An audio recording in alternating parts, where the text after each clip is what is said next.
Nice to see you all. My name is Autumn Malik, and I'm the Executive Director of the Stuart Hall Foundation. And I'm deeply grateful to you all for joining us this evening for the Foundation's Autumn Keynote with Professor Robin D.G. Kelley. Just a quick note on the order of the evening. So I'll share a few comments to ground us all here together. Robin will then deliver his keynote, which will last around 30 minutes before we take a 15-minute break and return for a discussion and Q&A convened by the brilliant, Imani Mason Jordan. Fire exits are labeled to your left and to your right and at the center here. And if you have any issues at all, try and find me or one of my colleagues wearing white lanyards. So if there's anything you need at all, just come and get us. So for those of you who aren't aware of the work of the Foundation, SHF was formally launched in 2015 by Professor Stuart Hall's family, friends and colleagues. Our mission is to popularize critical thought through public education and by supporting the creative and intellectual development of a new generation of artists, academics and activists who are challenging issues of inequality through their work. And this, our Autumn Keynote, is the final event in the Foundation's first consolidated year-long public program entitled Catastrophe and Emergence. So what had initially felt like quite a morbid suggestion for a program theme back in 2022 has proven painfully apt in the years, months, and weeks since. Catastrophes signal a crisis of survival, of knowledge, and power. They simultaneously herald destruction and renewal, political closures and openings, the demise of old ways of knowing, and the emergence of new ways to relate to our ever-changing world. Over the course of this year, we drew from ideas pertaining to catastrophe to bring creative and scholarly practitioners together to examine this conjuncture, trace the histories constituting it, and consider the political and creative possibilities that might emerge from what was.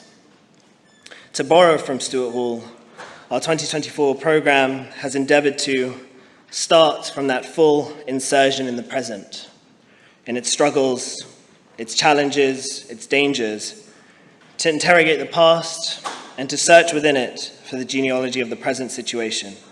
And from that starting point, begin to construct a possible alternative scenario, an alternative conception of modernity, an alternative future. Its struggles, its challenges, its dangers. Fascism is on the move. Politicians on both sides of the aisle fanning its flames with every implicit or very explicit assertion that the old world must be maintained, that the best way to avoid these global crises is to hold on to the world as it was, is to demand we return to when things were great. Mind you, opinions as to when that was exactly or how far back we should turn the clock seem to vary quite dramatically.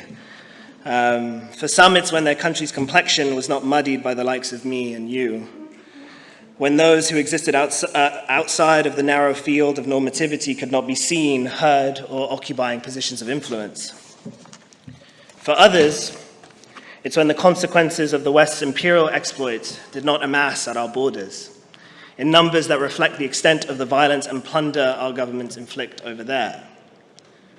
For many, it's when the West did not have to reckon with the histories it had silenced and kept out of reach. When Colston, Columbus, Churchill, Jackson, Washington, Leopold, the birth of their nations and the institutions which reproduced their myths could evade popular scrutiny.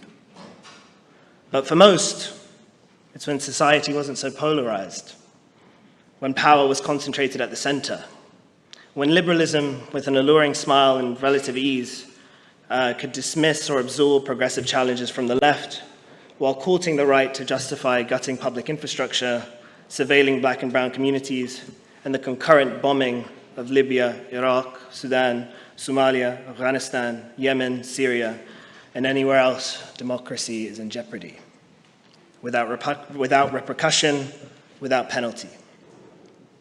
Indeed, we are living in a time of great cynicism, when our governments expect to evade any consequence for funding and supporting Israel's live-streamed genocide of the Palestinians, when our elected officials habitually appeal to the electorate's fears, ignorance, and xenophobia as a convenient substitute for or a distraction from the revolutionary ideas and strategies necessary to confront climate breakdown and rapidly declining standards of living, attempting to obstruct, undermine, circumvent a new world from being born at every turn.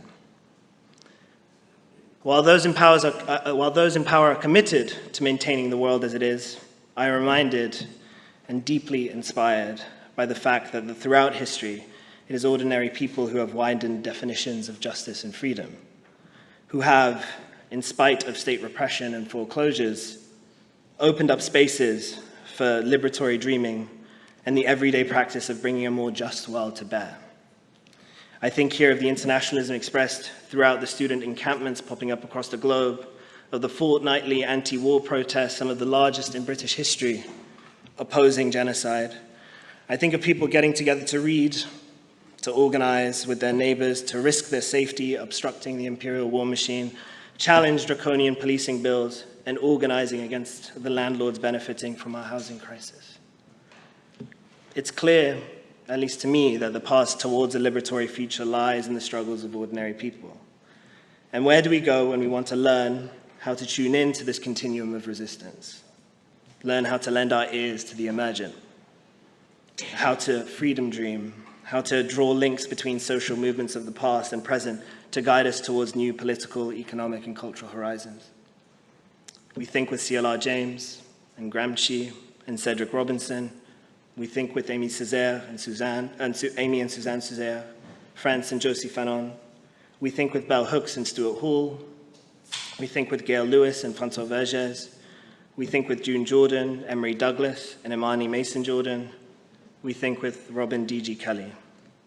So without further delay, and I am under very strict instructions from him not to read out his bio. So please join me in welcoming a historian who enlivens, who inspires, and who is radically attuned to the revolutionary guidance of the ordinary.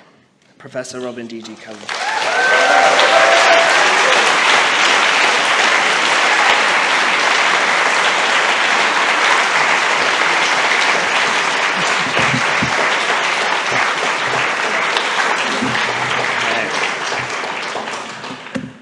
Yes, I thought you were going to show the film, so I'm like not prepared. And thank you so much. That's exactly the introduction I love.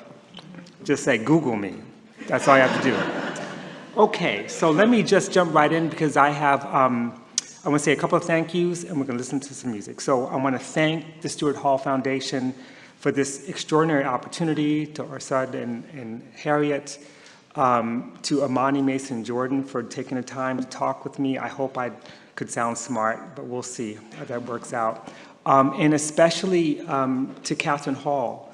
And I want to say something, I'm going to say a lot about anniversaries today, but I want to acknowledge at the outset that 60 years ago in 1964, at the march from Autumn Mason to London, organized by the Campaign for Nuclear Disarmament, where Stuart Hall was a fellow marcher, he met someone named Catherine Barrett, and they were married later that year. So 60 years, happy anniversary, you know.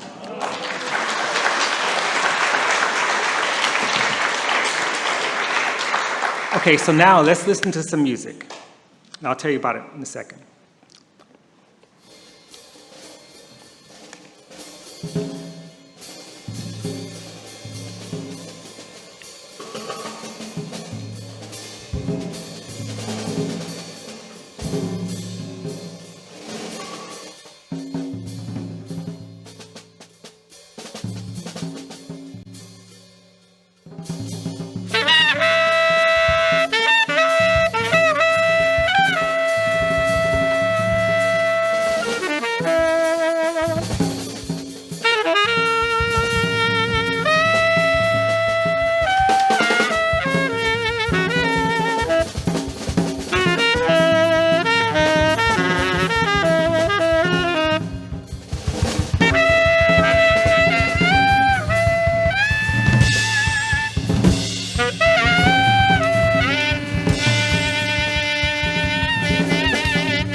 Okay.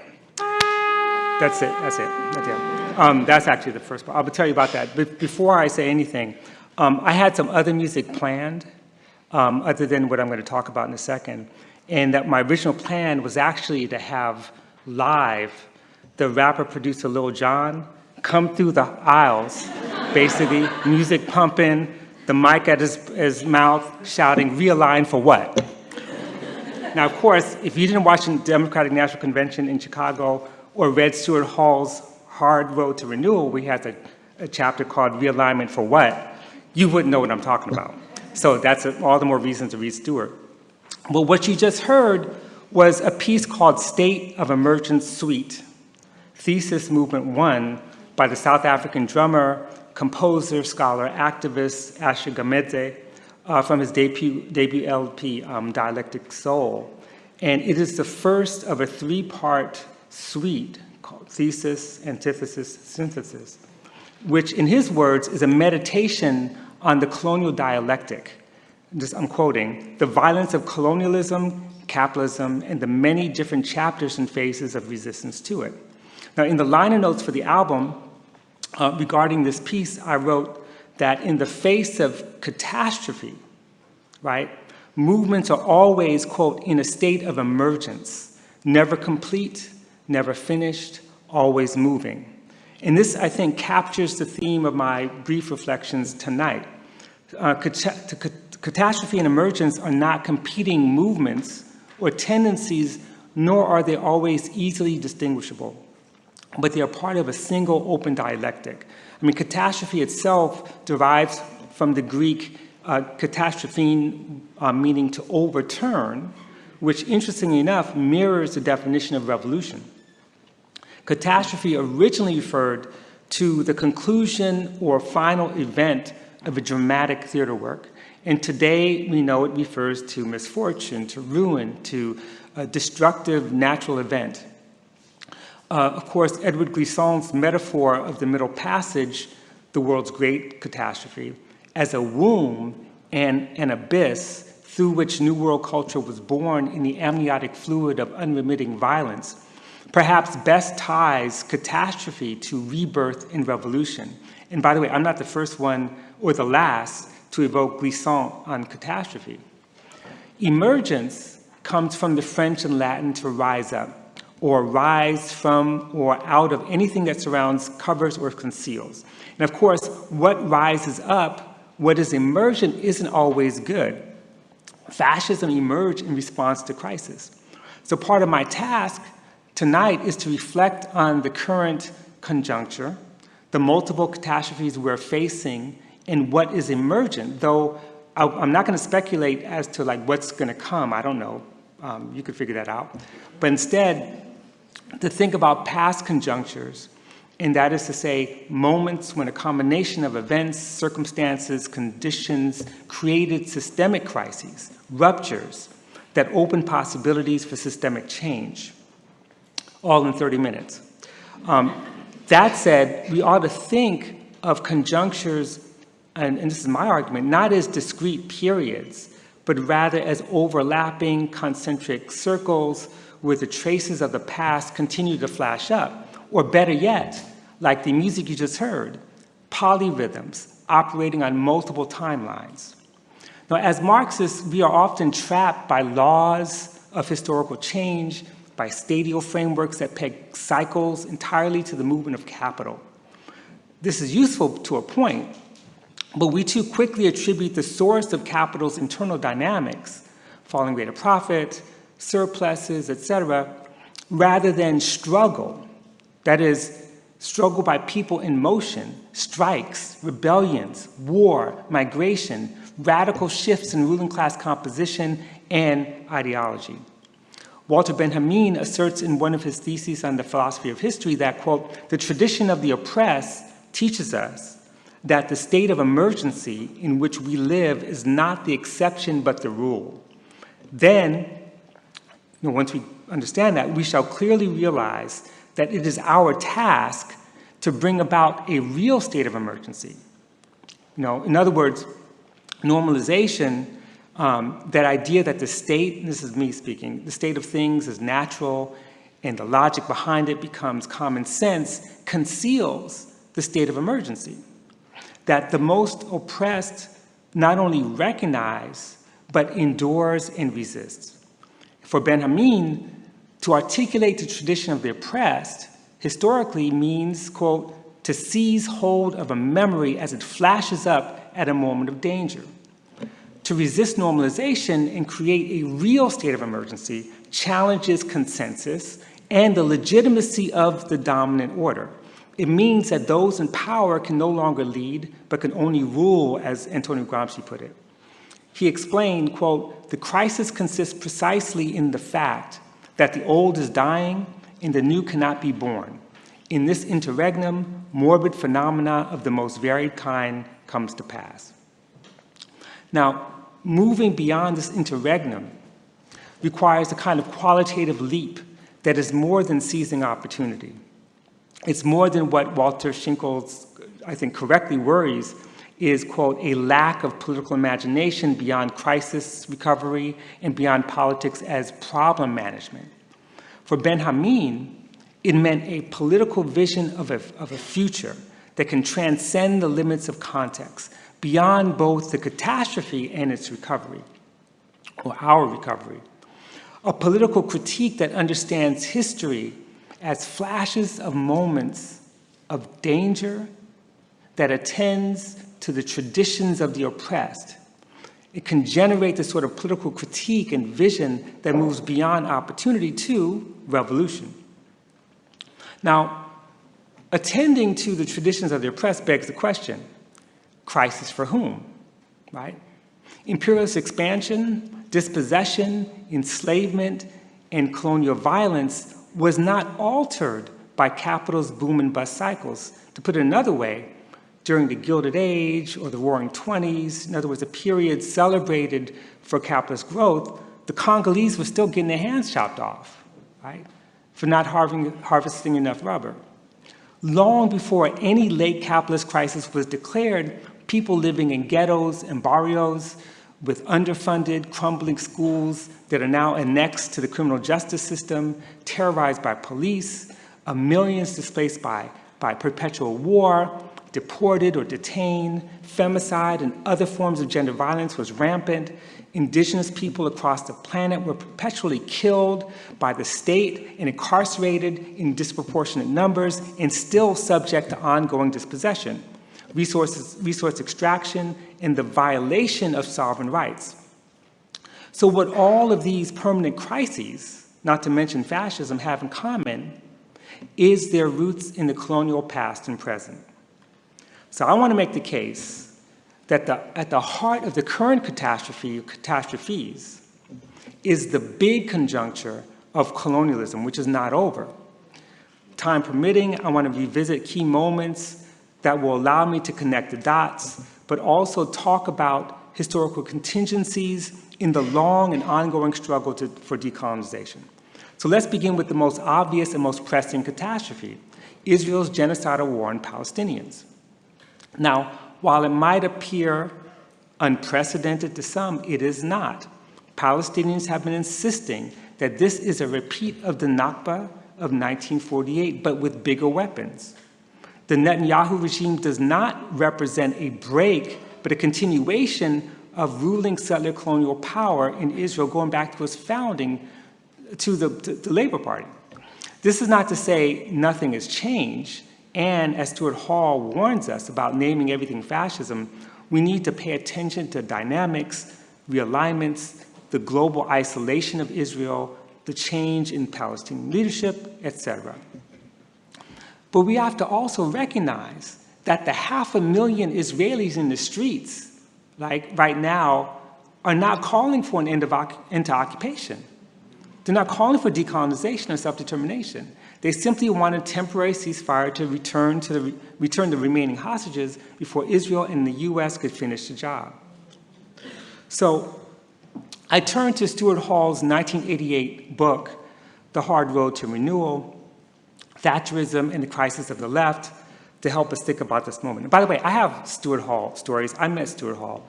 I only have 30 minutes, so I'm going to save those for our conversation. But just so you know, it's like one of the greatest moments of my life. Now, Hall was writing against a group of Labor Party Marxists who were unable to see how the working class had been recomposed in the 20th century and how it is not a unified, homogeneous entity, but divided by race, divided by gender, etc., a fractured class.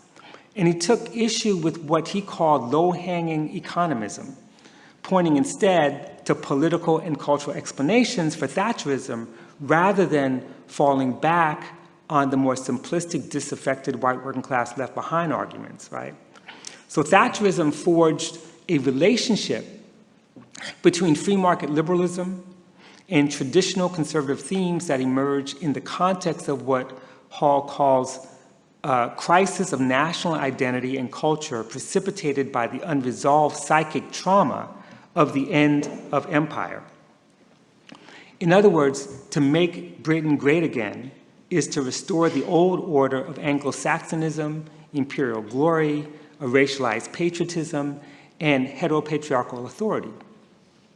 Now, thinking about today, what we're facing, and by the way, Orsad actually kind of gave my talk, so I don't feel like I have to say anything. It's really beautiful.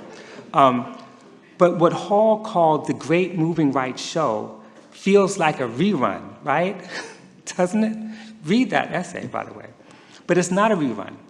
It's more like a late modern remake of a horror movie. You know, we have like similar stories, but like better special effects. Right? Now, I'm not saying, again, that nothing has changed since the neoliberal ascendance of the 1980s, but what is clear is that we've seen no considerable shifts among liberal and social democratic regimes. Neoliberalism becomes orthodoxy even when rhetorically there's a kind of return to statism, or what I call statism light. France experienced a literal popular front against fascism, a multi-party coalition like it's 1935, right? But the left was bereft of any authority. US Democrats are about to elect the first Black South Asian woman who once represented the very embodiment of the threat to empire, but is now itching to take the helm of the most lethal military the world has ever known. Those are her words, not mine. For all the lip service from Democratic leadership to inequality, cutting taxes on the middle class, and by the way, we don't have a working class in the United States, you know that, right? We just have a middle class, right? I'm being funny, so don't put that on TikTok or whatever. Restoring reproductive rights, right? But despite all this, you know, we still are facing a neo-fascist MAGA movement, a right-wing Supreme Court, a war on diversity and education. Now, so indulge me here, but I have to say something about how neo-fascism is playing out in the US in the domain of education. Now, it's obvious in higher education around the mass resistance to Israel's escalation of its war on Palestinians, and we could talk about that in our conversation. It's also playing out in well-known fights over curriculum, the so-called war on woke and critical race theory, the alleged grooming of students through the teaching of gender and sexuality, the weaponization of state legislatures to exclude liberal multiculturalism from public education, or to teach anything that might cause, and I quote from legislation, cause guilt, anguish, or other forms of psychological distress. I feel like all the stuff I learned in grade school called sad. And I didn't live through liberal multiculturalism. Anyway, Stuart Hall observed the same thing happening in Thatcher's Britain. Again, go back to Hard Road to Renewal. He wrote, "The panic over falling standards and working class illiteracy, the fears concerning politically motivated teachers in the classroom, the scare stories about the violent urban school, about the adulteration of standards through the immigrant intake, and so on, have successfully turned the tide in the education sphere, towards themes and goals established by the forces of the right." So he points out the irony that he's writing in the 1980s that really mirrors the US, that behind these movements were so-called parents groups that are today funded by right-wing think tanks, right? But in the 60s, they were precisely groups that led fairly radical insurgencies, right? Here, it was a deschooling movement in the UK. In the US, and I grew up with that, it was a struggle for community control, which is to say, for teachers, administrators, and the curricula to reflect the communities of color the schools serve. Today, what do we get? Moms for Liberty. Again, funded by right-wing think tanks. What are they doing? Fighting to ban Toni Morrison, to make education white, heteronormative, patriarchal, and Christian again. Now, of course, in the US, we have Christopher Rufo and dumbass Governor Ron DeSantis. But you all have Andrew Roberts and Neil Ferguson. I mean, Neil Ferguson, who asserts without a hint of irony that, quote, empire is more necessary in the 21st century than ever before. I'm very proud of the fact that I was chair of history at NYU and blocked that dude from getting a job. So, yeah, put that on TikTok, right? In any case, the general theme, or the general sort of case, is that the case I'm making is no effective social democratic challenge in the US. Instead, Kamala Harris pledges fealty to Israel, obliquely threatens war on Iran, pledges to protect the border, and fully embraces jingoistic nationalism. The words are the greatest nation on earth, is what she calls the US. Here in the UK, Labour overwhelmingly defeated the Tories. Keir Starmer had hardly moved into 10 Downing Street when racist right-wing mobs staged a full-scale riot against migrants. It was as if Enoch Powell's prediction of rivers of blood came to fruition, except that migrants and non-white people were the victims of fascist xenophobic violence, not the Anglo-Saxons and certainly not the ruling class. So we have to ask the question that Hall posed in his 1998 article, The Great Moving Nowhere Show. Where is New Labour really going? Speaking, of course, of Tony Blair and his cousin Bill Clinton in their third way. So, don't mess me up. I got like 20-some minutes, or 17 minutes.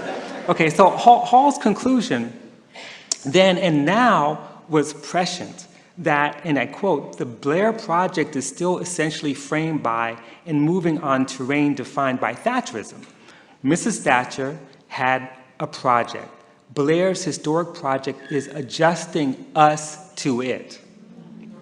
The left reinventing a genuinely modern response to the crisis of our times has largely been abandoned." Now, I don't have an answer to where labor is going now. You can answer that question. But I will say, speaking of catastrophes, I show up, right at the release of the investigation into the Grenfell Tower fire. And of course, the findings, not surprising, it's clear evidence of the violence of neoliberalism. It's ironic that just last year, almost to the day, I was in Johannesburg delivering the Saluji Trust lecture just days after a terrible building fire killed 77 squatters, injuring almost 90 other squatters. This is in the central business district of Johannesburg. It was one of the deadliest fires in South African history and had many markings of the Grenfell Tower fire. The building that burned was built in 1954 It was headquarters to Johannesburg's non-European affairs department, which is basically the pass office. Then in 1994, the putative end of apartheid, it was repurposed as a women's shelter until it was abandoned by the municipality as part of the neoliberal assault on the social wage. As the building itself fell into disrepair, it became a site of occupation for squatters, and that's how they ended up there in the first place. In other words, capital caused the fire. Not capitalism in crisis, but capitalism ascendant in its normal operations. Stolen land turned into commodified property subject to private ownership, sale, and speculation, and market logic. So we might think about the legacies of colonialism by briefly reviewing some key anniversaries that mark critical moments of catastrophe and emergence. 1884, 140 years ago, since the Berlin Conference, dividing up the African continent. 1914, the beginning of World War I, which was a war over colonies that includes South Africa's invasion of Namibia. Britain's promise of Arab independence from Ottoman rule, including Palestine, in return for Arab support in the war. The US invasion and occupation of Veracruz, and 1 year later, Haiti. You have 1944, again, another anniversary, the end of the war in Europe and the emergence of a new world order claiming defeat of fascism while reinforcing colonial domination through the UN Charter. The UN Convention on Genocide, though it wasn't finalized until 1948, 1944, Raphael Lemkin coins the term genocide, which is significant for how it avoided colonialism, Jim Crow, racism in the metropole. And by the way, in fairness to Lemkin, he gets a bad rap. He actually did eventually incorporate all these elements, but it was not incorporated into the convention, which he didn't have anything to do with actually drafting it. Meanwhile, the US drops 2 atomic bombs on Japan a year later and manages, even to this day, to evade the condemnation of genocide. Opportunity lost at this conjuncture. And of course, 1944 marks the introduction of the Bretton Woods system, the shoring up of global capitalism and Western hegemony, and the publication of Friedrich Hayek's The Road to Serfdom, which I've read, by the way. 1974, another anniversary. The year a group of non-aligned nations of the global South introduced a plan for a new international economic order. At the height of the global slump, they tried to remake the global economy and reverse some aspects of the colonial relationship. But rather than get an NIEO, they just got a no, that is the neoliberal order.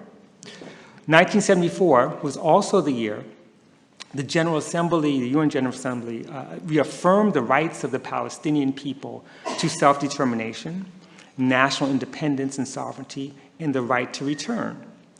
And it was also the year of the Carnation Revolution in Portugal, which ended the colonial wars in Angola, Mozambique, and Guinea-Bissau and Cape Verde Islands. And it's amazing to think that mass rebellion within Portugal, sparked by the resistance of African people in Southern and West Africa, right, produced a military coup that led officers, fatigued by fighting more than a decades-long war, convinced them that the war was unwinnable, which is a far cry from the mass protests we see in Israel right now. They could bring down the Netanyahu regime, but what are they going to replace it with, right?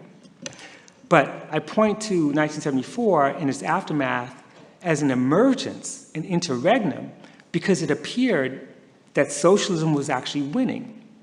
And no matter what we might have thought about the old Soviet Union, the Eastern Bloc countries, of socialist China, they were allies and supporters materially and otherwise. I mean, at the outset of perestroika, the Soviets and Eastern Bloc were buying like 85% of Cuban exports and paying more than market price, especially with regard to sugar. The Soviets provided 100% of Cuba's oil and oil products, 91% of its fertilizer, 94% of its grain, 70% of its iron, and so forth. And we could talk about why, but the fact is, once the socialist bloc collapsed, That all came to a screeching halt, and we know what happens after that. This is the beginning of the debt regime for the Global South. The Bretton Woods institutions run everything, and that was the outcome. 1994, 30th anniversary of a string of events signaling both catastrophe and emergence. The ruptures that began as liberatory possibilities in the face of catastrophe, but ultimately enabled capital to consolidate its hegemony and colonial relations to persist. And here's just a few examples. The end of apartheid, which left hope not just for South Africa, but for the entire continent.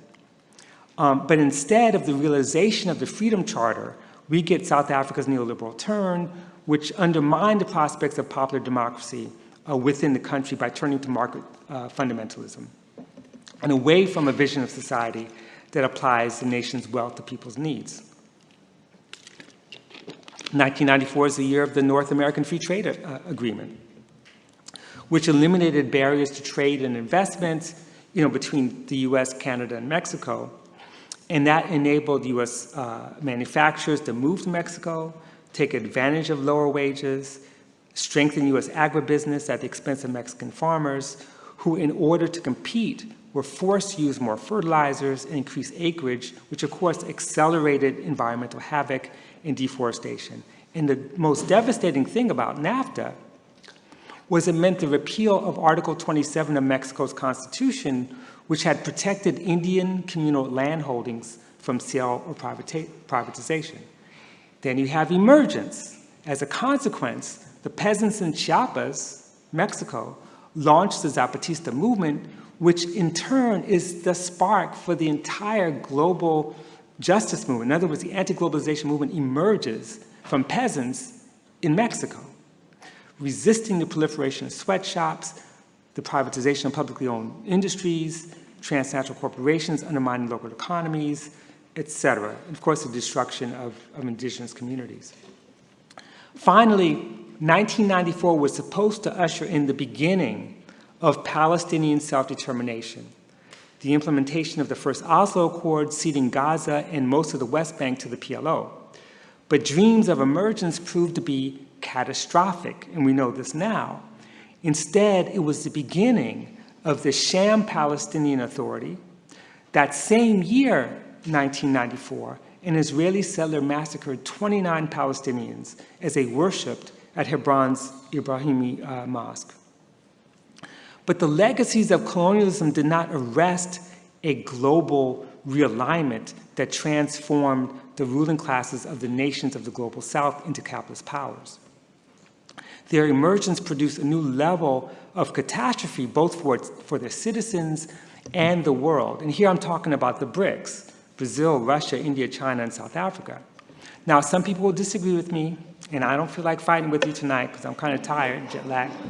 But for the most part, the BRICS represent a not-so-new capitalist bloc, which is only contesting the last vestiges of the Bretton Woods Agreement and the current neoliberal order and U.S. domination of the WTO, right?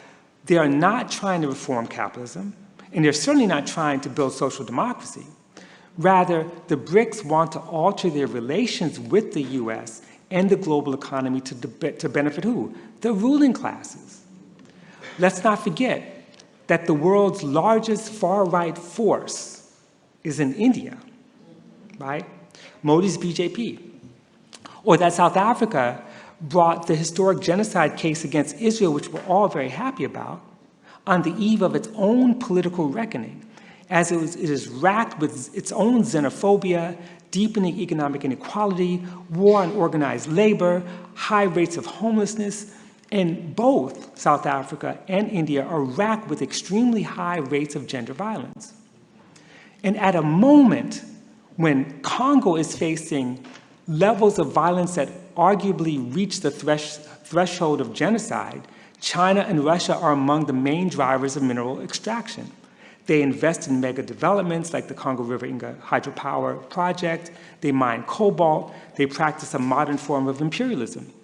In the eastern Congo, between BRICS and northern firms, mineral outflows have caused some 6 million or more deaths.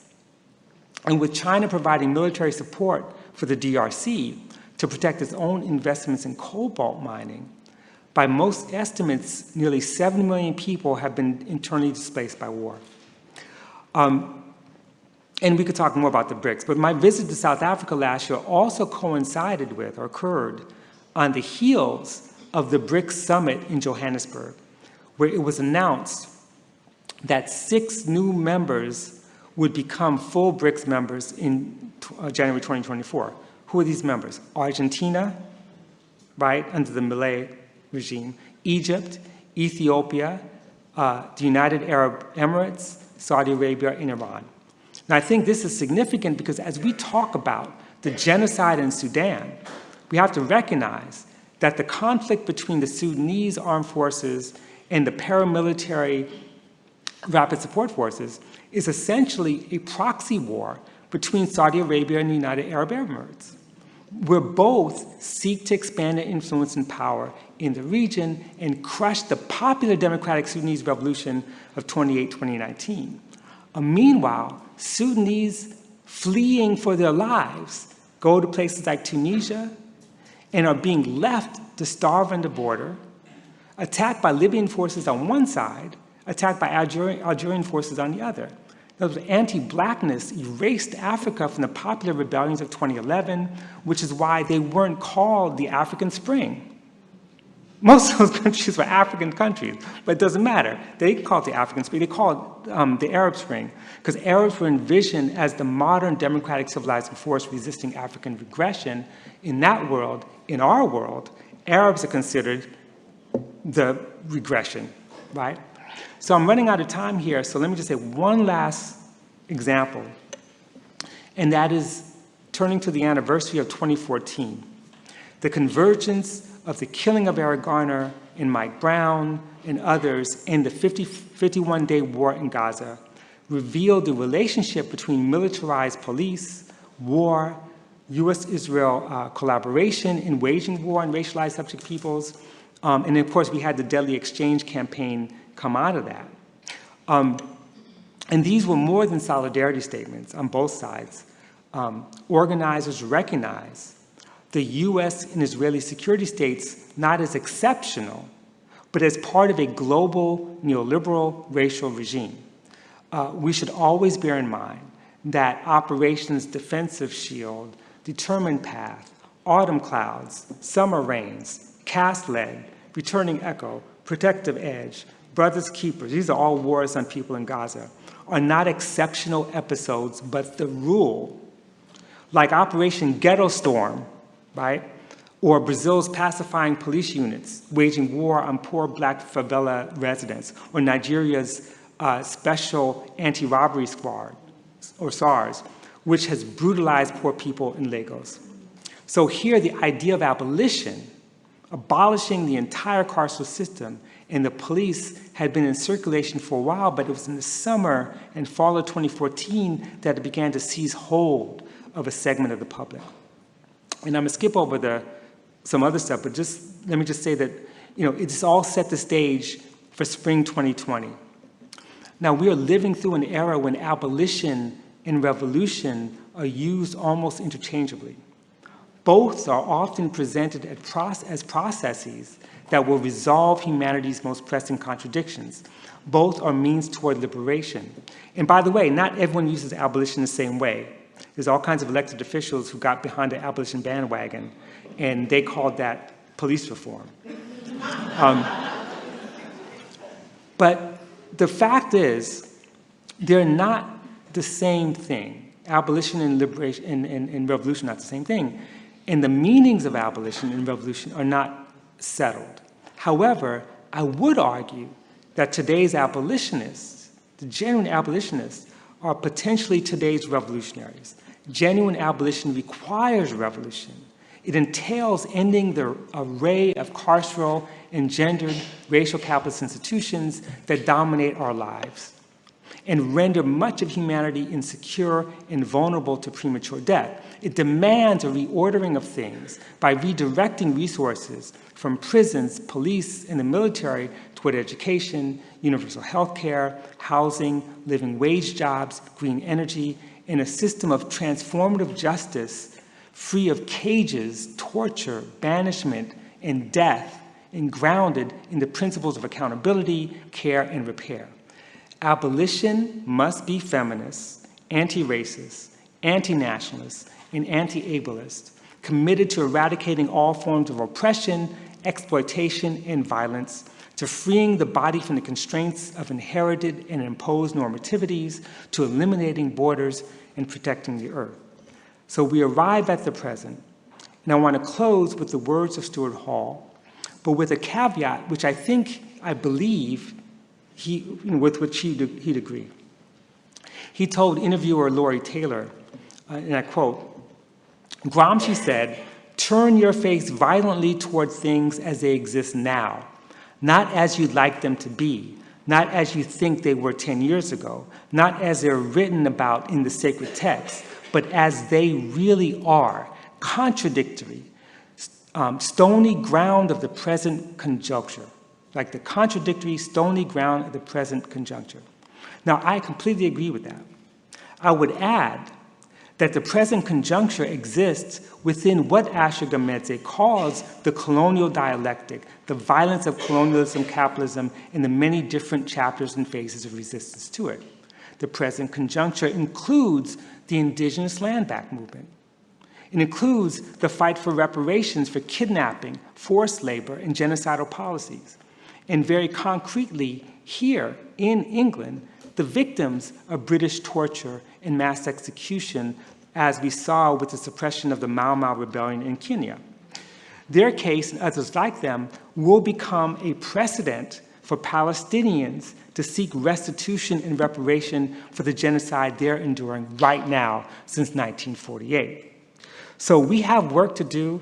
We have to see conjunctures in the long run, in the short run, and I hope that we can do this together, and I look forward to the conversation. Thank you.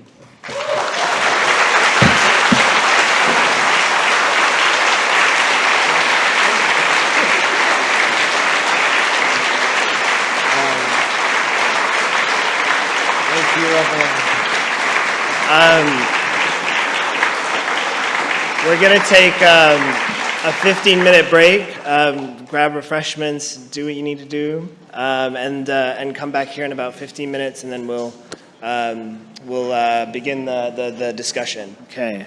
So now I would like to welcome someone whose work I have deep respect and admiration for, Imani Mason Jordan. Imani will enter into a discussion with Robin about his keynote and convene the audience Q&A.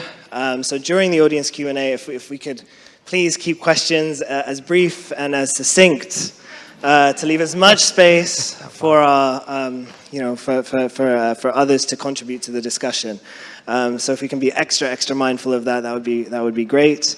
So Imani is an interdisciplinary writer, artist, editor, and curator interested in poetics and performance. Imani has written numerous articles, reviews, essays, poems, plays, and love letters, some of which they have published. After completing their MA in Forensic Architecture at Goldsmiths in 2019, their pamphlet, Objects Who Testify, was published by Taylor Lamel at PSS. Imani began their writing practice with a keen focus on interdisciplinary liberation texts and writing towards revolution. Their writing remains inherently political.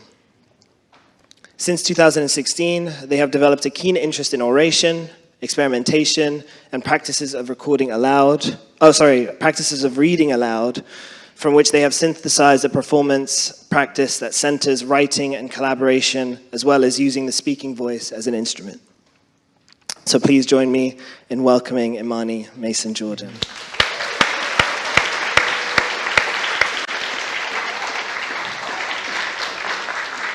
Hi, hello. Good evening. Good evening. Thank you. I just want to say thank you first. Can we all just take a deep breath? Because I'm nervous. Yeah, there's so much gratitude, actually, that I sit with when I listen to you speak. Yes, you.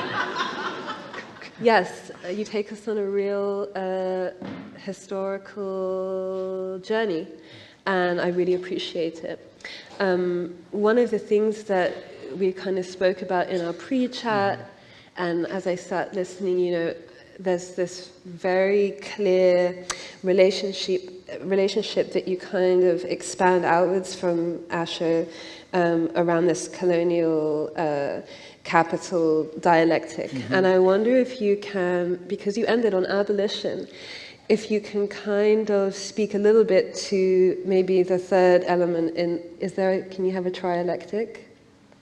It's just a dialectic? A dialectic, yeah. I just want to add another one of carcerality. Okay. And read, you know, don't do the talk again, but like read the history that we've just spoken about, but also the present through this notion of the carceral. Because I think that we, you know, what emerged in spring 2020, what came to light was this kind of ongoing conversation and methodology and practice of abolition geography, of kind of place-making toward freedom. But that's been kind of ongoing alongside in relationship to the capital and the colonial. And I'm wondering if you could expand a little bit on that first. Okay, well, I'll try. Well, you know, the only reason, I mean, you were the one that told me to talk about abolition. Because, you know, so thank you for that. Because it was like in my original outline, I was really trying to track what Stuart Hall was doing in thinking about in The Hard Road to Renewal. But you reminded me how important that is. And in fact, of course, most people know that the anti-carceral work, I wouldn't say precedes the anti-police work, but it certainly was the dominant feature. And one of the things that I actually took out of the talk, there's a really beautiful writing coming out of some of the curated artworks, whether we're talking about some more Pinder Hughes, whether we're talking about the show that Gina Dent and others are you know, curating, that look at the way in people who are locked up, who are incarcerated, see. Like there's a show called Seeing Through Stone, you know.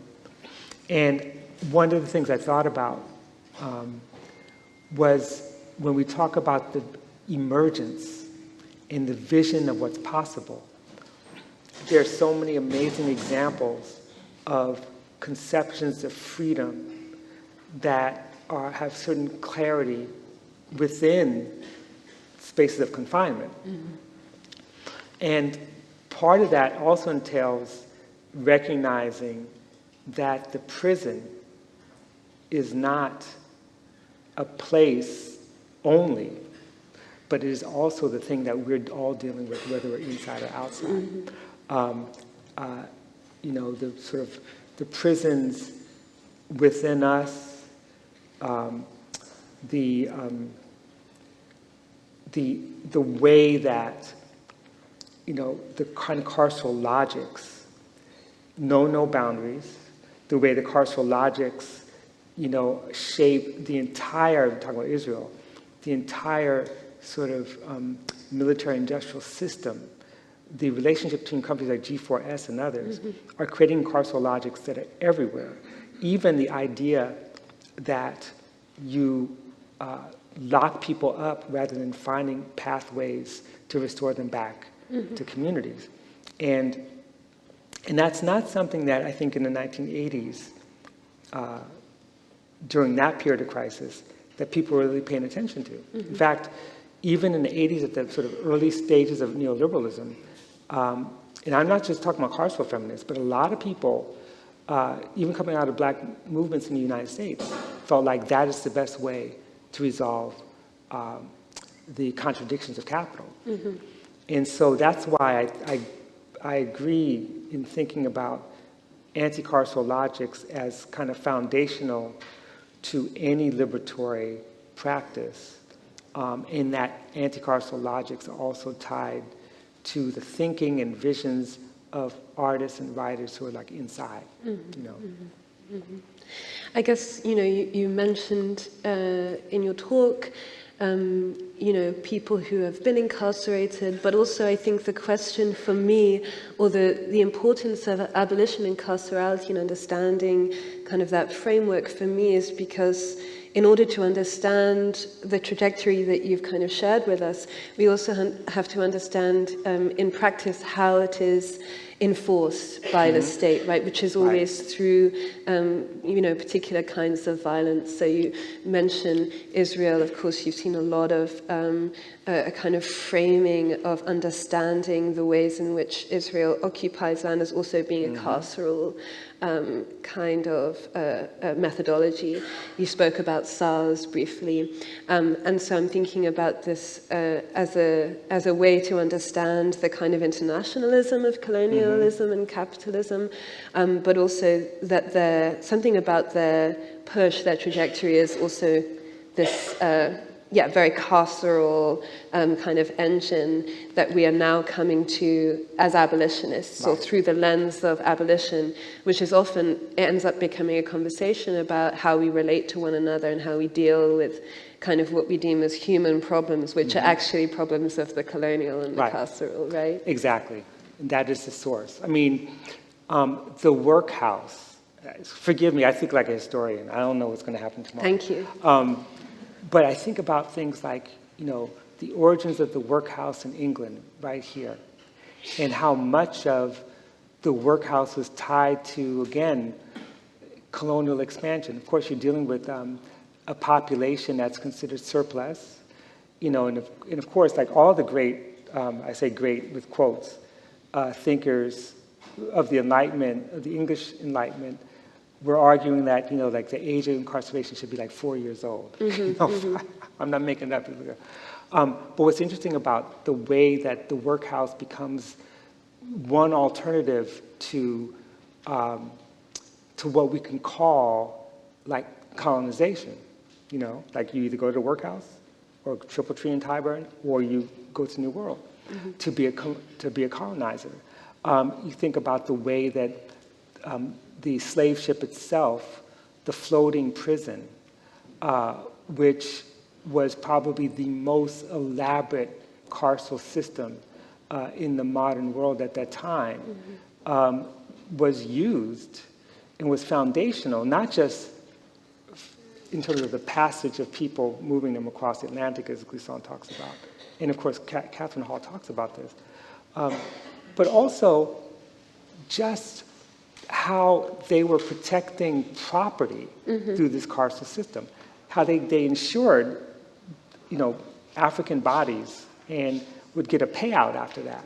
So imagine moving that all the way forward to the 20th century, and at a moment when, again, sort of the neoliberal turn produces a surplus of labor, which has to be, and of course, Ruthie Gilmore deals with this, has to be managed. And carcerality is management. Not just as punishment, but managing surplus labor. And what did that mean in the 1970s? What it meant was, it's not an accident, I don't think, that two things are happening at once. In North America, which I know better than any place else, you have North America becomes the world center of urban rebellion. There are more urban rebellions in North America than anywhere in the world in that period of the 60s and early 70s. And they end up not just being incarcerated, but they're also inspired by, in relationship to, politically, with incarcerated intellectuals, with incarcerated revolutionaries. And so it's hard to separate the politics of rebellion and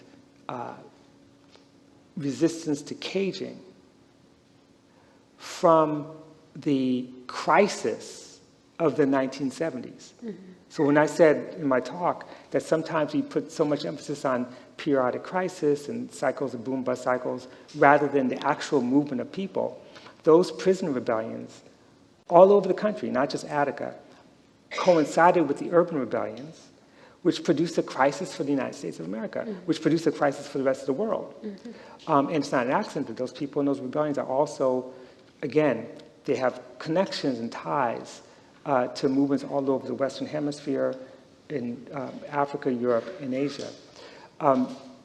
So I guess what I'm suggesting is that, yes, there's a way that we can talk about the more current abolitionist movement as definitely deeply international, deeply recognizing the relationship between prison expansion and the flows of capital. But there's also a way that I think in that period of the 60s and 70s and into the early 80s, that prison rebellions, prison movements, movements from within actually are also a source of international solidarity. One last thing just has to do with Palestine. As you know, there's like, I think in the West Bank, there's over 10,000 people incarcerated. Many of them are incarcerated under what are called administrative detention, which means that there's no charges against them at all. They're just in there. Some are, minors, right? And the same systems that allow for both incarceration, surveillance, the same systems that allow the Israeli state to target individuals, journalists, activists, and know exactly where they live, is the systems that are supported by companies like Hewlett-Packard and other corporations that, people think are drivers of the American economy. So you got someone sitting right now looking at their stock prices and seeing how Hewlett-Packard's going up, Lockheed Martin's going up, and that is supposed to be a sign of economic health. And what's tied to that is the blood of people who are being killed, massacred, targeted, and incarcerated and surveilled. I don't know if that answers the question. But is that not, that's been the case? Yes, that's been the case. That's been the case.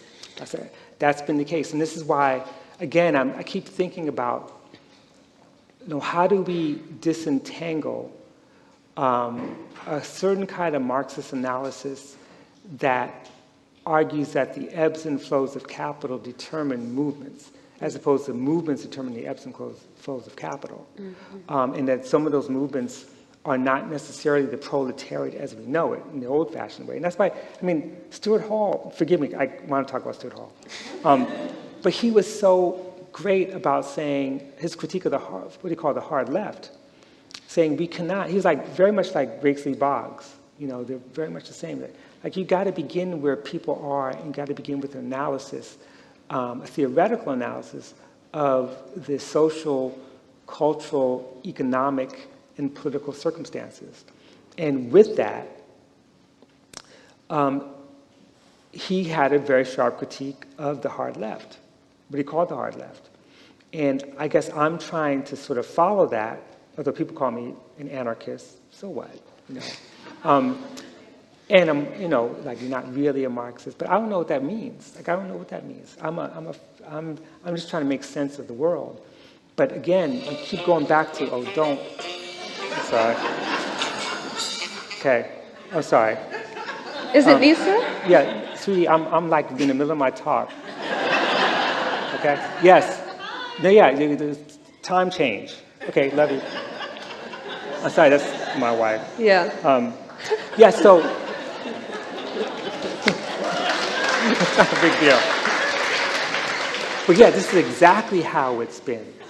And I think I'm following you in that there's so much of the story and logics of capital flows that can just be pegged to the so-called criminal injustice system, pegged to carcerality, especially if you think of carcerality beyond the prison and jail, beyond institutionalization, which is another area of carcerality, and the fact that deinstitutionalization in terms of mental health, now I don't know what's going on here, I know England's different from the US, is also creating an alternative, not an alternative, but expanding the carceral system. So you have one carceral system that is institutionalization that is then devolved as a result of struggles on the part of the disability justice system saying that you shouldn't institutionalize us, and then provide no support, no means for independent living,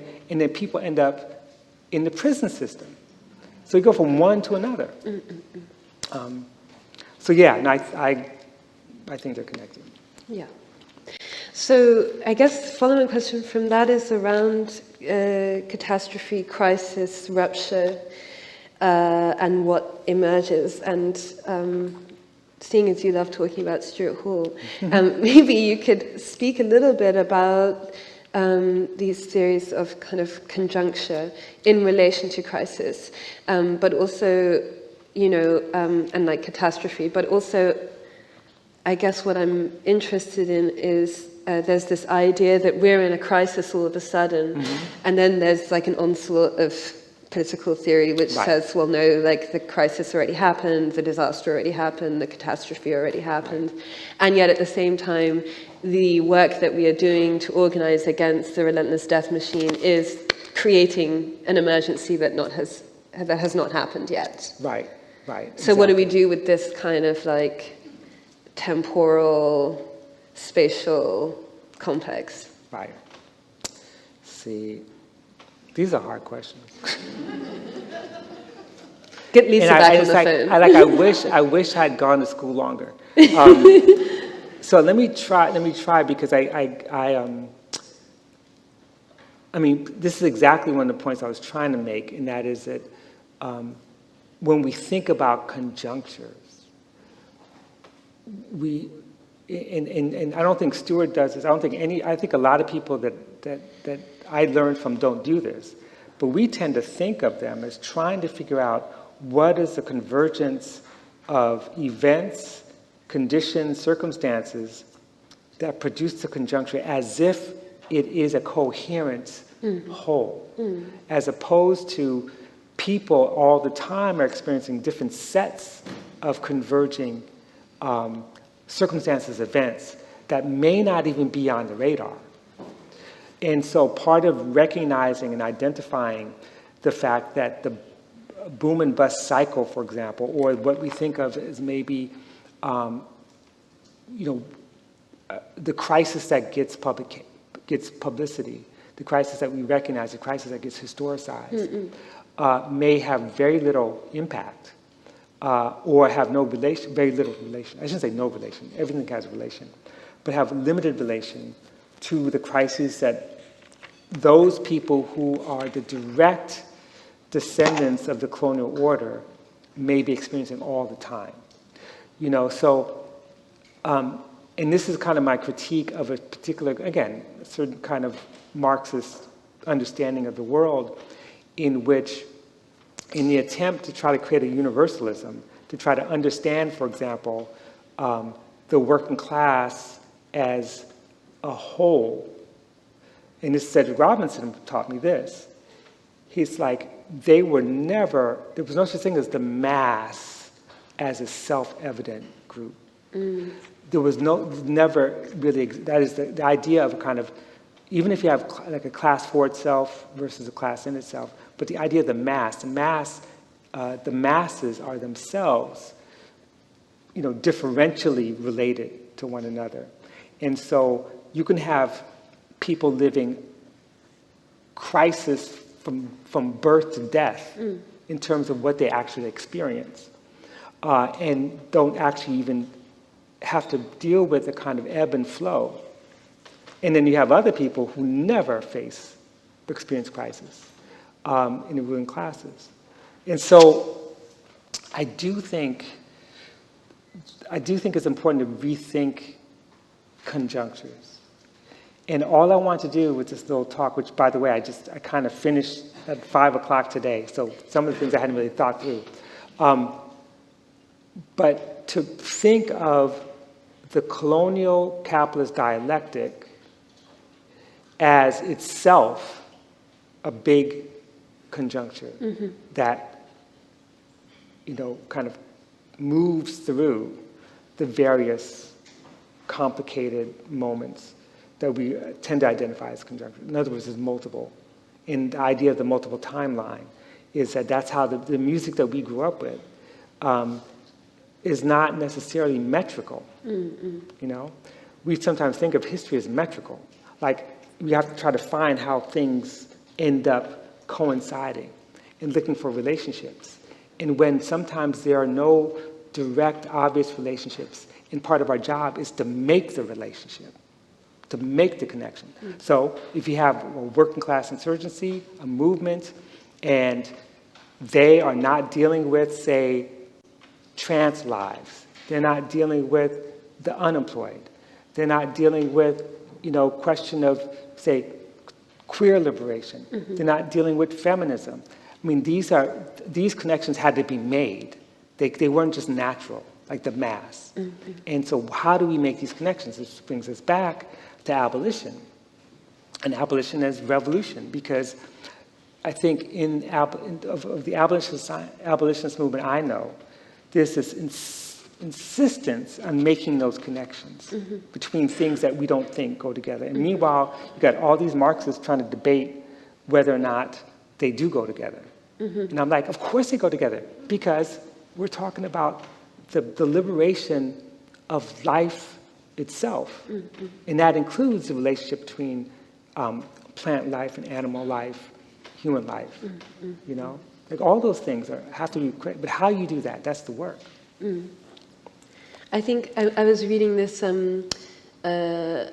article where Barbara Smith is being interviewed about the recent archival debacle with Audre Lorde and June Jordan, Black feminists in conversation in the archive. Yes. One of them is still alive, so why don't you interview them?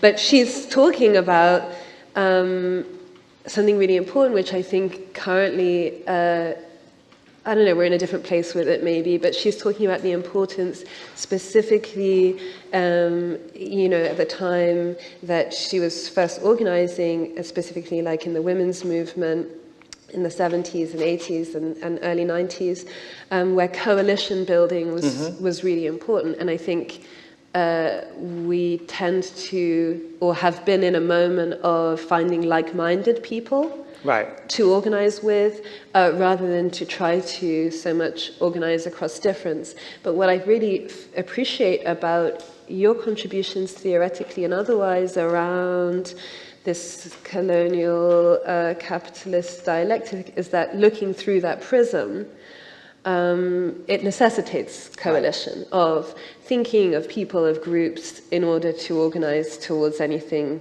that kind of gets us out of this cyclical norm. Yes. Yeah. Yes. And it's hard work. Yeah. I mean, I thought that was a really great, I knew about the conflict between Audre Lorde and June Jordan over Palestine because it had been written about before, but not to the extent that the last piece did. Google it. And I think it's really, really important. And it's important for a couple of reasons. I understand Barbara Smith's critique, and it's perfectly, and I know Barbara, she's amazing. But part of what the story tells us is how people had to come along.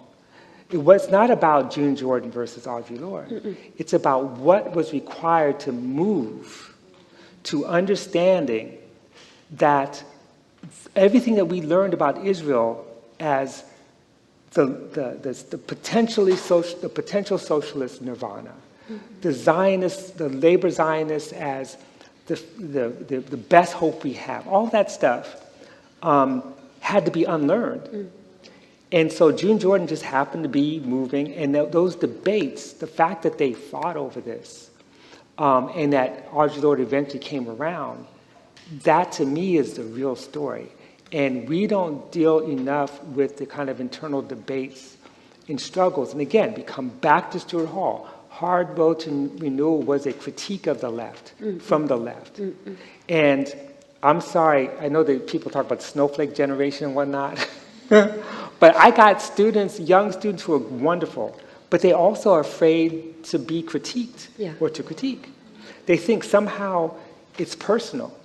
But what I got from the article was that it wasn't personal. It might feel personal, especially when you're totally isolated, like June Jordan was.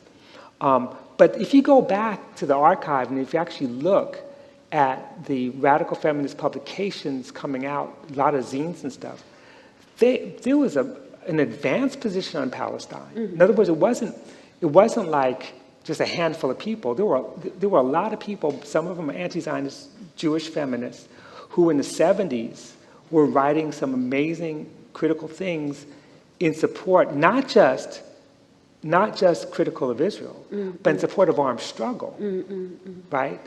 And that's there. I've read that stuff, and I've talked about that stuff. So it's not like it's not there, but that's the history of movement. Yeah. There's no movement, there's no progress without struggle. Yeah. And part of struggle is the ideological struggle as well. If that makes sense. I have some ideological conjunctures of my own. Please tell me about it. No. Well, we've passed them. No, but I'd love to hear some of them. No, well, 'Cause I've just argued wrong and strong about various things until my comrades, sisters, help me out. And I've done the same. And if it was found in the archive, some archives aren't as useful as others. That's true. But my personal archive of times when I was wrong is really important to me, theoretically and otherwise. Right. And the fear of being wrong is precisely also what abolition resists against, right? Right. So before we go down too far down that one, I can reveal myself. I have one more question, and then I'm going to come to all of you lovely people. So the question starts with a story about Stuart Hall. The first time I encountered Stuart Hall was at university, and I was, obsessively doing my research, whatever. I think it was just on YouTube and, Right. in the library. No, this is in the University of Sussex. Then I went to Goldsmiths. But I found out that he loved to write whilst listening to music. And I, over the years, have found that all my favorite theorists theorize through music. You do also. And we began this lecture kind of listening, and I've sat with Gail Lewis, teaching me about freedom through the metaphor of steam that Archie Shepp uses. There's multiple times in which I've encountered in dense theory moments of respite through listening. And I want to thank you for that, and I also want to maybe offer the opportunity to speak a little bit about that relationship, because it's not just something to get you in the mood to open your mind Right. up. It is a methodology and a mode of being and of listening and of thinking that I think is extremely important. So I just wanted to pass that back to you. Oh, thank you. By the way, Imani had shared with me an old recording from a show called Piano Jazz, Mary McPartland. Now, I didn't tell you, I listened to it when it came out. That's how old I am. I'm telling you, it's in a very old archive. I never missed Mary McPartland, because she would do these amazing things. She's a great pianist herself, from England, and she would bring on other pianists. They would talk, they would play together. So I heard that Alice Coltrane when it came out, Beautiful. I think it was 1982 or 81, something like that. So I mean, I'm old, Now, in answering the question, it's so funny because I mean, part of choosing that music was definitely about the theme. And by the way, I should confess that I didn't really have a title. The title was the theme, Catastrophe and Emergence. And I took the challenge of trying to come up with something to say about that, because I'm not the kind of person who pulls out talks and just gives them, partly because I don't get paid that much money. So I have to come up with stuff new every time, and that's why it's always such a mess. But to go back, I chose that music in part because I thought a lot about how much Stuart Hall loved jazz, and really understood the music. And I'm waiting. I don't know. This Catherine gave me the wonderful collection of essays on Stuart Hall and on visual art, which just came out, which is a great gift. And I would love. I don't know how much he's written about music, for example. And I would love to see that book. But to go back, one, I cannot write and listen to music at all. Not at all. Because my mind is on the music. I'm focusing, I'm trying to figure out what the bass player is doing. Yeah. And I'm like, okay, well, what meter is that? So there's a ghost note. Wait a second, that's a harmonic. And I'm thinking, okay, well, why are they doing parallel fifths? And they could be, so I think too much about the music. One thing at a time. So when I have earphones, those AirPod Max things, And when they're on, it's just blank. Like I have to have total silence. I can't even think. So music for me is part of the work. It's like I listen to music and I work through it to make sense of things. And I write about music. And maybe that's why. And at the same time, I feel like musicians, like playwrights, like visual artists, they are always doing more. It's always excess. They're always doing way more than what you actually hear. And I'm not talking about editing. I'm talking about what is beneath the surface, trying to find forms of language to express and articulate things that, for which there are no words. You know, Paul Gilroy had this brilliant notion of the ineffable, you know, like what's ineffable, and trying to figure out, like, how do you articulate that? And I take that to heart. Sometimes, you know, I work really hard to try to find meaning, but then I'm like, okay, just play the music, because it says everything I want to say, you know? And that's not to say that I think it's self-evident that, like, if you don't get it, you don't get it. Because, look, I say half the shit I said, you probably don't understand I don't understand what I'm saying. So it's not like language itself, spoken language is all that clear. I don't know. I'm, like, making up stuff. I'm seeing mistakes in my own text. I'm like, that doesn't make sense. So to me, just speaking is not any clearer than music. It's just that you have to be willing to take the journey. And also willing to take the journey to understand that forms of art, whether it's visual culture, music, anything, is not language in the same way. It may take the form of it, but it's not meant always to try to give a narrative or try to tell you something. Sometimes it's about a feeling. You're trying to produce a feeling. And if anything, if we learn anything about aesthetics, it's not just about style. Sometimes it's about trying to find ways to articulate things that are really about the work.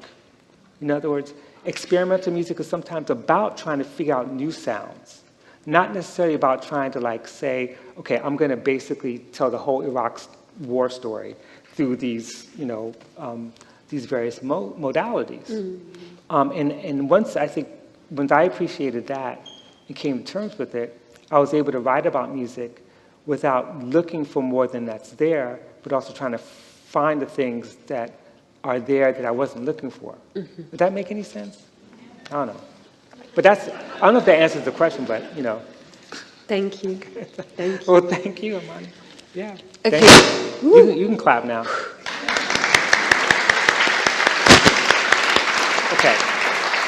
So, questions, right? Questions? Oh, Yeah, I'm not there's even. two on this side.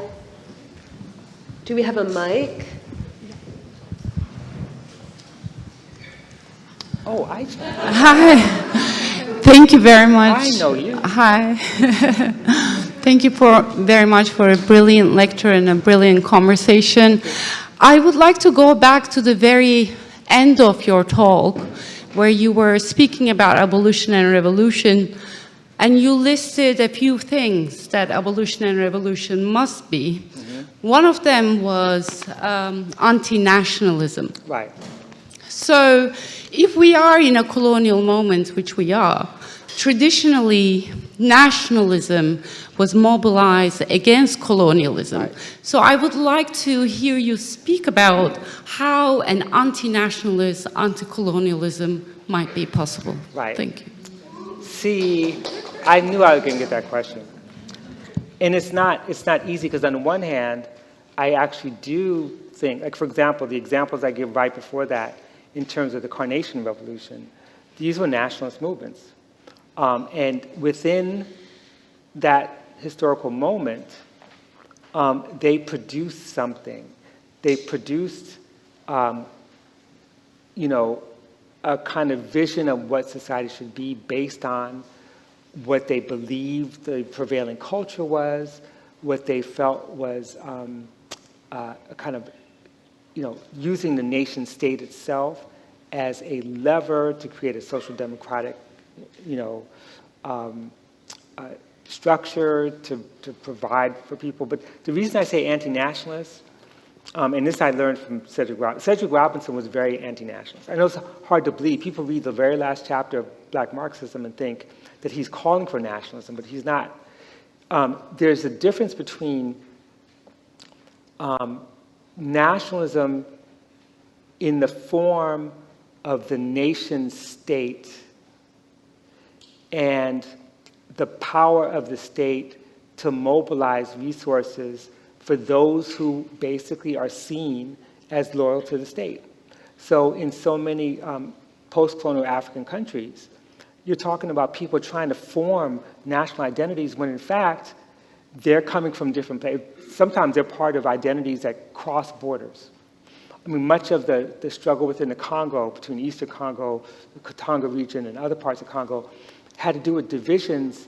I wouldn't call them tribal, I wouldn't call them national, but they really are divisions that are then tied to things like resources.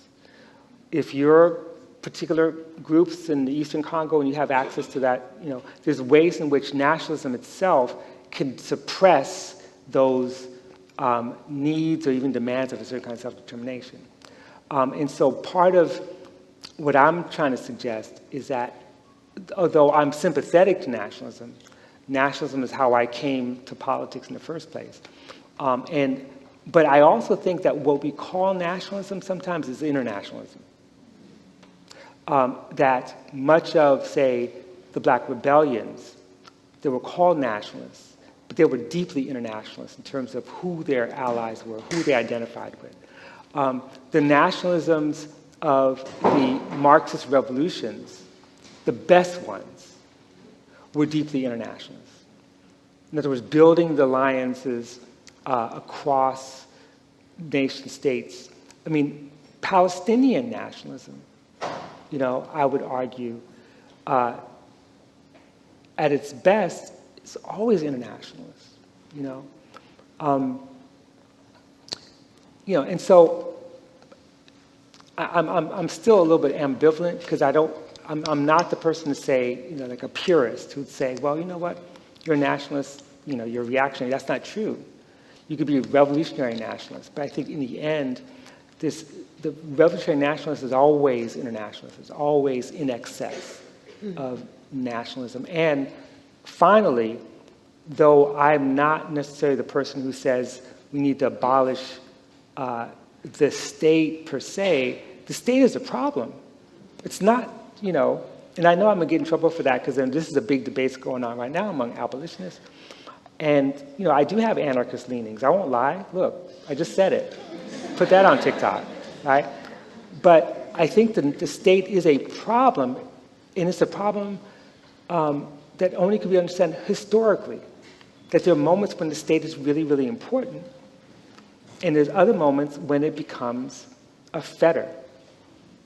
And so part of this whole project is like, how do we think about these things historically?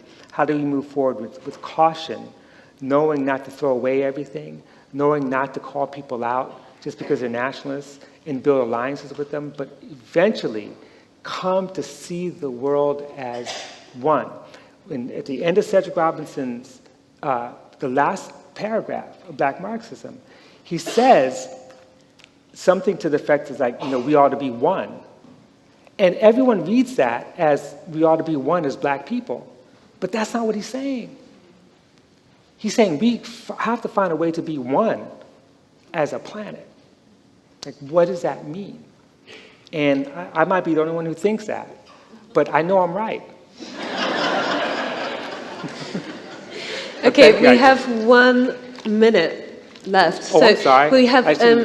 Do you want to question Jacob? And then we also have one over here. Maybe we can take both at the same time. Yeah, I'll be fast. I'll be quicker. I want to test your anarchist leanings a bit. So you spoke a bit today about this historical critique of the hard left, and you also mentioned Stuart Hall talking about trying to meet people where they're at. Mm-hmm. In your book, Race Rebels, which was a life raft for me when I was studying, you also kind of talked about McDonald's workers, which I loved, and all these different examples of different people who kind of betrayed their institutions, who turned up late, who messed with their uniform, who accidentally broke the ice cream machine so everyone gets a free ice cream. And, you know, I'm curious about both of your feelings around what is our responsibility as workers. I'm imagining that a lot of people here are cultural workers in universities, in museums, in archives, where we're also disrespected and also undervalued and also like put in impossible situations. When your book was a life raft, I was at Goldsmiths, which I know that teachers and students are treated so awfully by that machine. And I know that that's not just Goldsmiths, that's generally all higher education. So my question is, what is our responsibility as cultural workers to also betray the institutions that we work from, to accidentally break the ice cream machine so everyone gets a free ice cream, to steal, to commit crime. Exactly. But obviously, I understand you have to be careful about the way you answer that question. But, you know. No, I'll answer the question. I'm going to take the other one. Yeah, just one more question over here. That's a great question. Do you remember? Right, can everyone hear me? Yes, yes. All righty then. So as my question says, the linkage between capital and colonialism, is there not any factors that produce one or the other, or is it better to keep these as separate issues? Would it not be better to expand the free world rather than isolating ourselves, as the colonialist will argue? To say the last part of it, as a colonialist who what? Would it not be better to expand the free world rather than isolating ourselves from it, as certain colonialists will argue? If I'm making sense. Yeah, let me just make sure I get the last part. So colonialists would argue to isolate themselves or not isolate themselves? Well, to isolate the colonized from the free world. Oh, I see. In other words, the kind of, using forms of the state to keep people out. Right, yeah. No, I definitely don't think that's a bad idea. And in fact, there's two things that part of your question. One has to do with the relationship between capital and colonialism. And I just want to just reinforce the idea that, when Marx talks about primitive accumulation, or what he meant by primary accumulation, he was, of course, referring to the kind of violence that produces the conditions for the accumulation of capital. Dispossession, things like that. And of course, what we know is that even though he calls it primary, it's ongoing. And that the whole purpose of, there's all forms of empire, all forms of colonialism, but modern colonialism as we know it is the foundation of capitalism. And by colonialism, we're not just talking about outside of Europe, we're talking about the colonization of Ireland. We're talking about within Europe itself. And we're talking about the invention of the Occident itself, which is a colonial move, as much as the creation of the Orient. So I think that as far as, yes, it's one world. By the way, Gary Wilder has this book, and, really interesting book, which he talks about Aimé Césaire and Leopold Senghor having a vision of a post-colonial sort of circumstance or relationship in which you transform the empire into a socialist state. Of course, this is what the Soviet Union tried to do. But the idea was that you would basically keep the French Empire together, and it would be a kind of social democratic empire with everyone having equal rights. Now, of course, that's a very limited, problematic position, but it does speak to something interesting, and that speaks to exactly what Fanon ends The Wretched of the Earth with. It's like, how do we don't want to go back to do Europe all over again, but we do want to claim the world and free Europe, Just like, trying to free Europe is part of the project to try to end, because what we know is that once we free Europe, Europe will cease to exist. It will become what it used to be. That is part of Asia. Right? And so that's part of the project. That does not mean, like I'm one of these people who I'm always challenging students who talk about the West as if it's a real discrete entity, when in fact so much of what we think of as Western culture, we made that shit up, and it was, and yet the idea of these discrete entities is really about kind of political economy and power. It's not necessarily about a distinct culture, because part of what happens is that cultures are created in relation. And part of the creation of Europe is not about the creation of a discrete cultural entity, but it's about the creation of boundaries and borders to claim a certain thing and then project onto the rest of the world a sense of inferiority, And that's the mythology that we have to break through. So yes, I totally agree with you. One, it's about how do you make one world? And if you actually do that, and again, you may think I'm like smoking pipes, but how to do that, it ultimately is going to end up eliminating nation state as we know it, eliminating national borders and boundaries. And, that might seem like a pipe dream, but we had a world before that. Much of what you think of as modern boundaries and borders that are policed, most of that's a 20th century phenomenon. It's not that long. So I totally agree with you. On this other question, it's a great question. What to do? I think Fred Moten and Stefano Harney answered that question in a beautiful way. Oh yeah, but the Undercommons is a great example, specifically about the university, specifically about what we don't owe the university anything. We need to take what we can get. And what I think is beautiful about that is that we may not, but we also don't want to abandon the university. The university historically has been both a place where terrible things happen, where wars are planned, where weapons are designed, where money flows, but universities have been a place that saved lives. And we fought to create space. Universities are the places where people have planned and plotted revolution. And I could prove it. Go to any grave site and you look at all the poets and the scholars and the writers who are in their graves prematurely because they took a stance, outside of the United States, everywhere in the world. So I do think that we do owe a responsibility to each other, to cultural workers, to academic workers, to both break the machine, to deliver free ice cream, but also to unionize, to demand more than a living wage, to basically turn universities into places where people can live. And by that, who works at the university? It's not just cultural workers. It's the people who clean, who cook, who serve, who build, who plant, all those people, the people we need to fight for. And we need to fight for them with a militancy that is unmatched, right? Those are our people, right? And those are the people who go home to their work, and we have to build with them. And finally, that's the one thing Kamala Harris and I have in common. We both worked at McDonald's. But I know I stole way more Big Macs than she did. But I'm a vegetarian now, so I'm not sweating it. But in writing that section, it was the truth. All that stuff is true. I'm not gonna make it up.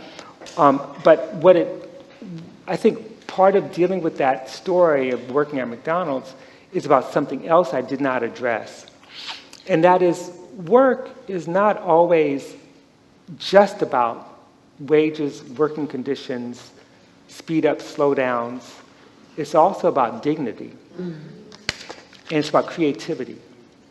And part of what I thought we were doing at McDonald's was both stealing time, but also enjoying the performance.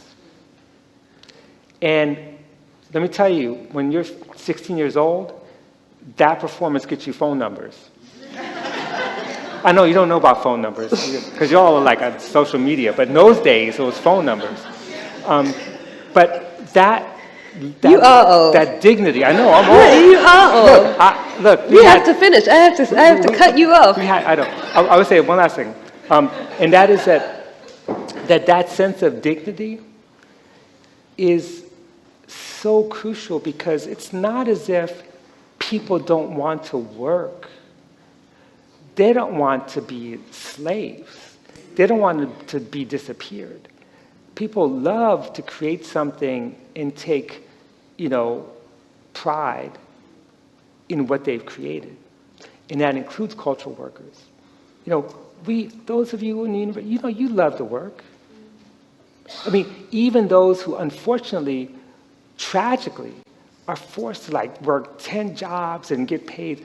It's the conditions of work that's the problem. It's not the work itself. Because we are going to continue to create, and that's what we do. And I think we're very fortunate that we can do that. Anyway, I hope that answers the question. Sorry, I went over. Okay.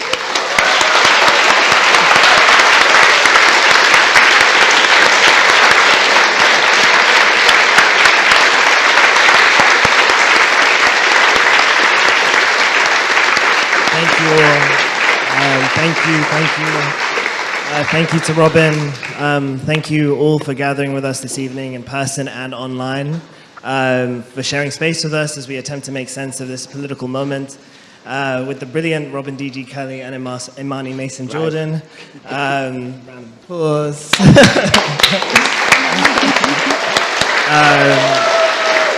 On behalf of SHF, I extend our deepest gratitude to Robin for traveling halfway across the world to be with us this evening, and to Imani as well, traveling halfway back across the world. We are indebted to you both. Thank you to Imani for so thoughtfully holding tonight's discussion, and for chairing the Q&A. Although short, please forgive us. We'll try and extend it next time.